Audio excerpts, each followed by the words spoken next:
दोस्तों, आप सबका फिर से स्वागत है आपके अपने YouTube चैनल फिजिक्स दा में। और मैं हूं आपका दोस्त टीसी यानी कि तापस चैटर्जी। आज क्लास 10th के इलेक्ट्रिसिटी चैप्टर के कुछ इंपॉर्टेंट क्वेश्चंस लेके फिर से हम लोग आपके पास आए हैं। और आई होप कि इस वीडियो को देखने के बाद आपका 10th इलेक्ट्रिसिटी का बहुत सारे जो प्रॉब्लम्स आपसे नहीं बन रहे होंगे दोस्तों, वो आपसे इजीली बनने लगेंगे। तो आप इस वीडियो को बिल्कुल स्किप करते हुए और फास्ट फॉरवर्ड करते हुए नहीं देखें। इस वीडियो को आराम से देखें और जो भी क्वेश्चन हम लोग यहाँ डिस्कस कर रहे हैं उस क्वेश्चन को कॉपी में लिखें और खुद से भी सॉल्व करने की कोशिश करें। जहाँ पे आपका सोल्यूशन में प्रॉब्लम आता है, आप नहीं सॉल्व कर पा रहे हैं, तो आप वीडियो को देखें कि किस तरह से हम लोगों ने इसको सॉल्व किया। इससे आपको ज़रूर फायदा होगा। तो आप लोग ज़्यादा से ज़्यादा हमारे साथ जुड़े और हमारे चैनल से अगर आपको फ़ायदा मिल रहा है तो ज़्यादा से ज़्यादा लाइक करें, शेयर करें और कमेंट करें, ताकि हम लोग और भी बेटर वीडियोस आपके लिए बना सके और आपको आपकी पढ़ाई में हेल्प कर सके। तो चलिए ज़्यादा इधर उधर की बातें नहीं करते हुए क्लास को स्टार्ट किया जाए।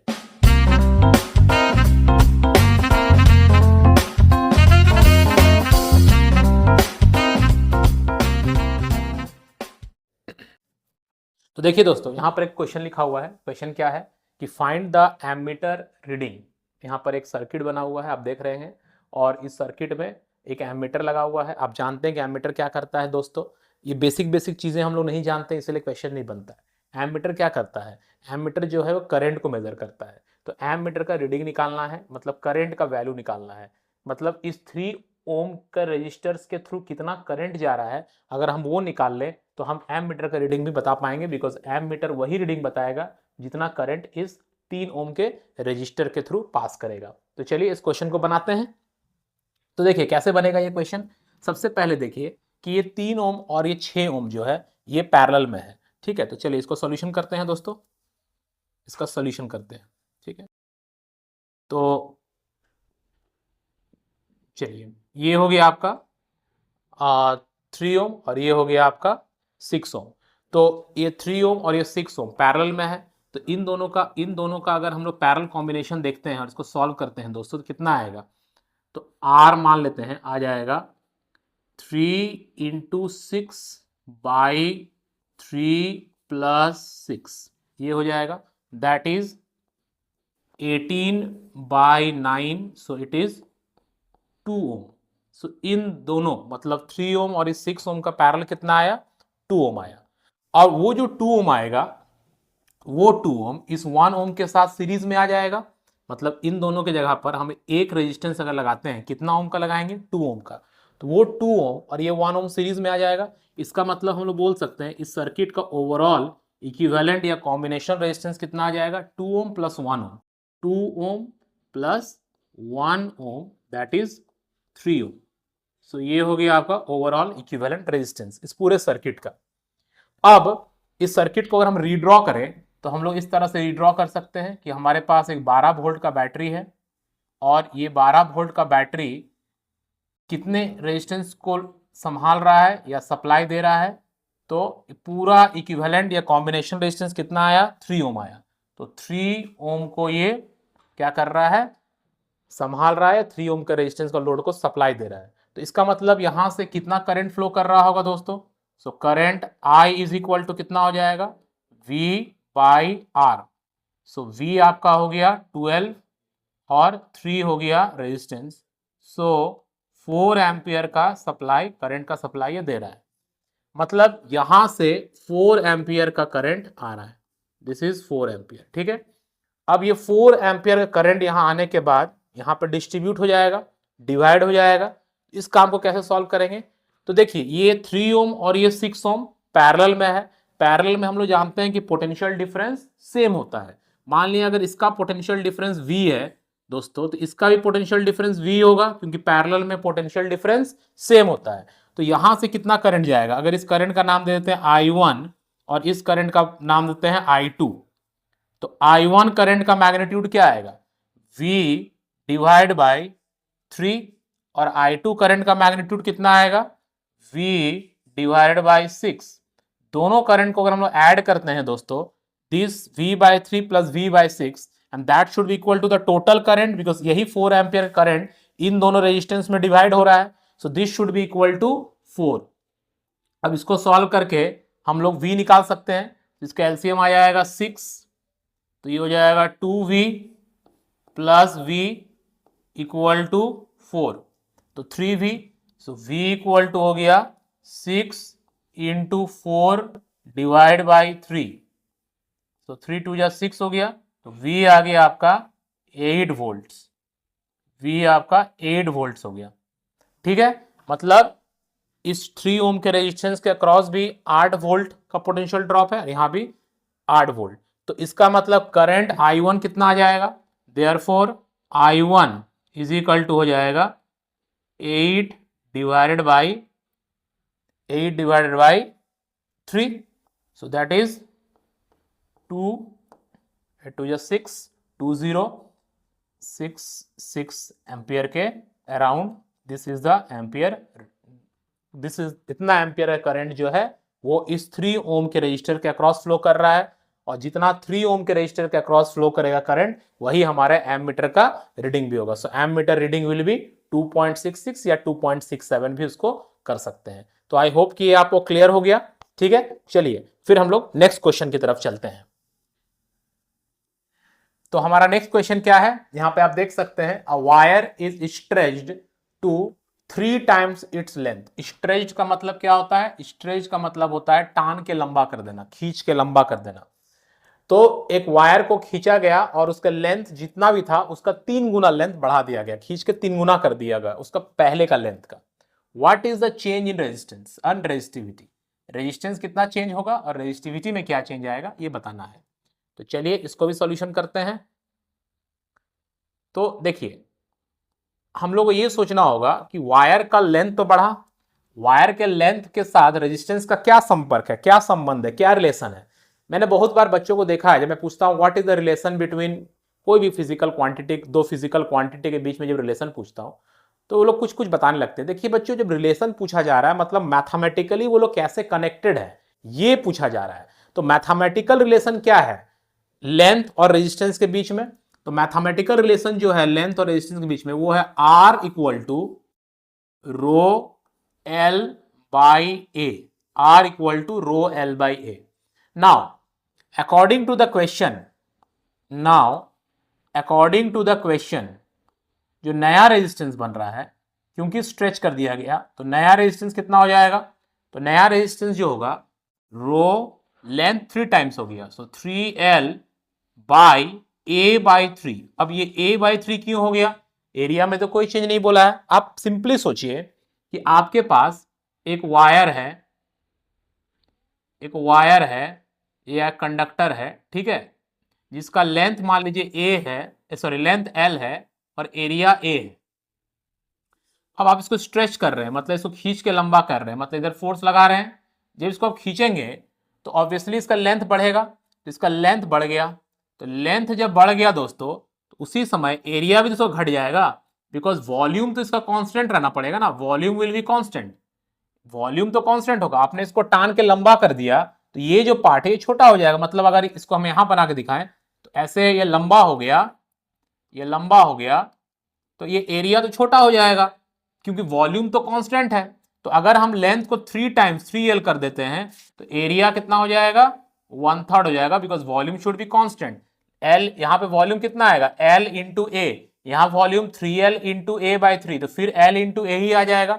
सो जब भी लेंथ को जितना भी टाइम्स बढ़ाएंगे एरिया को उतना टाइम्स कम कर देना है। सो न्यू रेजिस्टेंस कितना हो जाएगा, so new resistance is equal to, ये 3 ऊपर चला गया, it is 9 rho L by A. So new resistance becomes 9 times. So resistance कितना चेंज हुआ दोस्तों, रेजिस्टेंस जो है वो 9 टाइम्स चेंज हुआ। रेजिस्टेंस कितना चेंज हुआ, रेजिस्टेंस 9 टाइम्स चेंज हो गया। और दूसरा था रेजिस्टिविटी, तो रेजिस्टिविटी जो होता है, जो रो है यहाँ पे, जिसको हम लोग स्पेसिफिक रेजिस्टेंस या रेजिस्टिविटी भी कहते हैं, तो ये रेजिस्टेंस तो चेंज हुआ, क्योंकि रेजिस्टेंस लेंथ और एरिया पे डिपेंड करता है, बट रेजिस्टिविटी ये जो है ये चेंज नहीं होगा, नो चेंज। क्यों नहीं चेंज होगा, बिकॉज ये जो है ये नेचर ऑफ मटेरियल पे डिपेंड करता है। तो मटेरियल तो चेंज नहीं हुआ ना, सिर्फ लेंथ और एरिया चेंज हुआ। सो ये ध्यान रखना है कि रेजिस्टेंस तो चेंज होगा बट रेजिस्टिविटी चेंज नहीं होगा। क्लियर? रेजिस्टेंस 9 टाइम्स बढ़ जाएगा but resistivity will remain unchanged. I hope ये आप लोग क्लियर हुआ। नेक्स्ट क्वेश्चन की तरफ चलते हैं। आपको समझ में आ रहा है? कमेंट करके जरूर बताइएगा कि आपको समझ में आया या कहीं पर किसी तरह की परेशानी आई आपको समझने में। उस परेशानी को भी हम लोग दूर करने का कोशिश करेंगे। चलिए नेक्स्ट क्वेश्चन की तरफ चलते हैं। नेक्स्ट क्वेश्चन क्या है? नेक्स्ट क्वेश्चन को पढ़िए आप लोग। नेक्स्ट क्वेश्चन है कि find the amount of heat, find the amount of heat produced in a coil of resistance 100 ओम। मतलब एक कॉइल है जिसका रेजिस्टेंस कितना दिया हुआ है दोस्तों? रेजिस्टेंस दिया हुआ है 100 ओम। रेजिस्टेंस दिया हुआ है 100 ohm. If a current of 2 ampere, so current दे दिया 2 ampere, current is equal to हो गया 2 एम्पियर, करंट 2 एम्पियर हो गया, इज पास फॉर 2 मिनट्स, तो टाइम भी दे दिया 2 मिनट, टाइम दे दिया 2 मिनट। 2 मिनट का मतलब होता है 120 सेकेंड्स। 1 मिनट में 60 सेकेंड होता है, 2 मिनट में 120 सेकेंड। सो हीट निकालना है, तो यहां पर रेजिस्टेंस, करंट और टाइम दिया हुआ है। तो जूल हीटिंग इफेक्ट में आप जानते हैं कि H इज इक्वल टू क्या होता है फॉर्मूला दोस्तों? I square R into T. So I square मतलब करंट का स्क्वायर, दैट इज 2 का स्क्वायर हो गया, R दैट इज रेजिस्टेंस कितना है 100, and time that is 120 second. So it will be 4 into 100 into 120. So 12 into 4 is 48, 1 2 3, 3 zeros, and we are calculating what? Heat energy. हम लोग यहाँ क्या कैलकुलेट करें? Find the amount of heat. Heat क्या होता है? हीट एनर्जी होता है। सो एनर्जी का यूनिट क्या होता है? जूल। सो ये हो जाएगा जूल। आई होप ये क्लियर है। बहुत सिंपल क्वेश्चन था। इस टाइप के क्वेश्चंस को एकदम गलती से भी गलती नहीं करना है, क्योंकि ये सब क्वेश्चन अगर गलत हो जाएगा दोस्तों तो आपका एग्जाम थोड़ा सा अच्छा नहीं जा सकता। ये सब क्वेश्चन एकदम स्कोरिंग क्वेश्चन है जिस पर फुल मार्क्स स्कोर कर सकते हैं। तो ये सब क्वेश्चन में सिल्ली मिस्टेक भी नहीं करना है। तो घर में आके बोलेंगे सिल्ली मिस्टेक हो गया, फिर दिक्कत हो जाएगा। मिस्टेक को भी अवॉइड करना है। चलिए आगे चलते हैं। नेक्स्ट क्वेश्चन क्या है? What is the power consumed by a 100 watt 220 volt bulb when it is connected to 110 volt mains?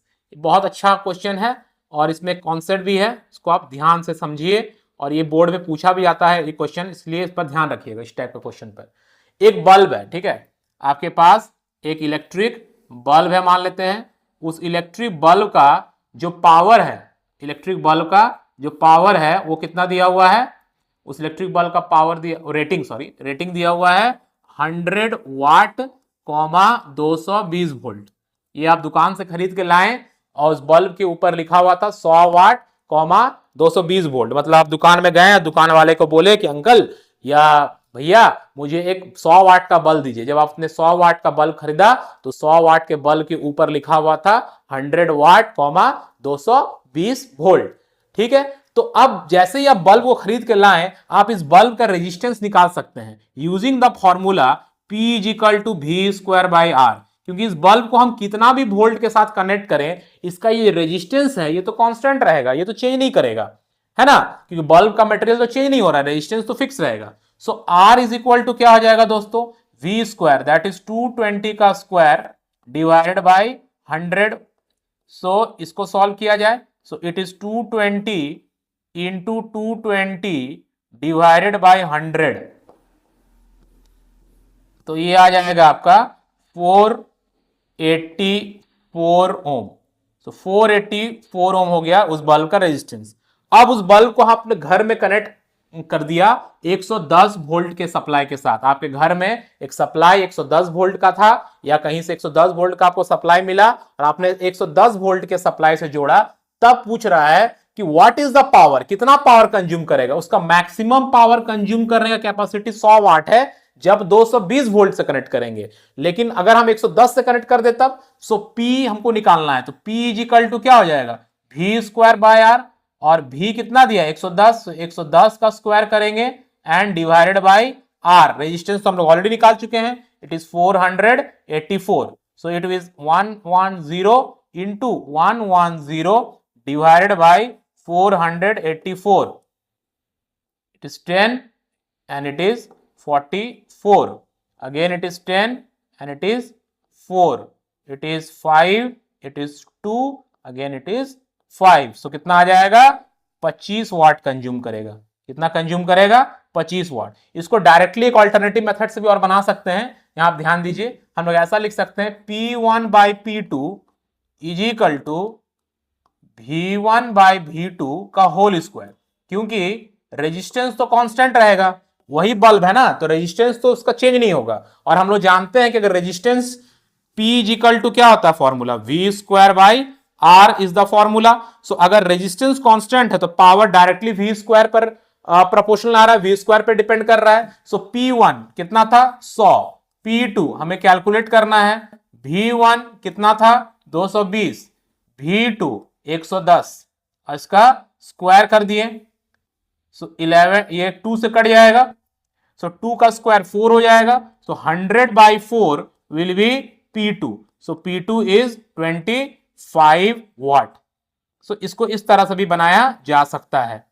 Clear, इसको इस तरह से भी बनाया जा सकता है. आई होप आपको दोनों प्रोसेस समझ में आया. आपको जो प्रोसेस कंफर्टेबल लगे उससे बनाइए. कॉन्सेप्ट यह है कि इस बल्ब का रेजिस्टेंस जो है वो चेंज नहीं होगा, रेजिस्टेंस जो है वो चेंज नहीं होगा. ठीक है, चलिए आगे बढ़ते हैं नेक्स्ट क्वेश्चन की तरफ. ये हमारा लास्ट क्वेश्चन है. इस क्वेश्चन को अच्छे से देखते हैं, थोड़ा सा लॉन्ग क्वेश्चन है बाकी के कंपेयर में, तो इस क्वेश्चन को ठीक से सॉल्व करते हैं और समझते हैं.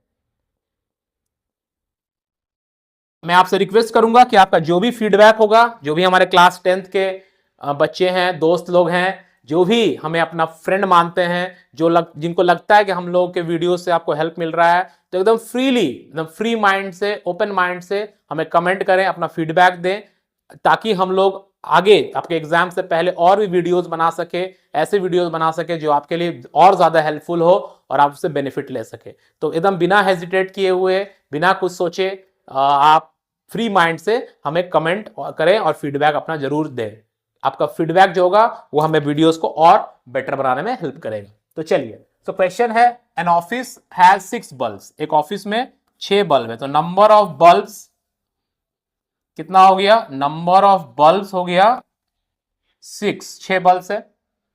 ठीक है, 25 वॉट ईच. तो पावर रेटिंग जो हो गया, power rating of each bulb, of each bulb, हर एक बल्ब का पावर रेटिंग हो गया 25 वॉट.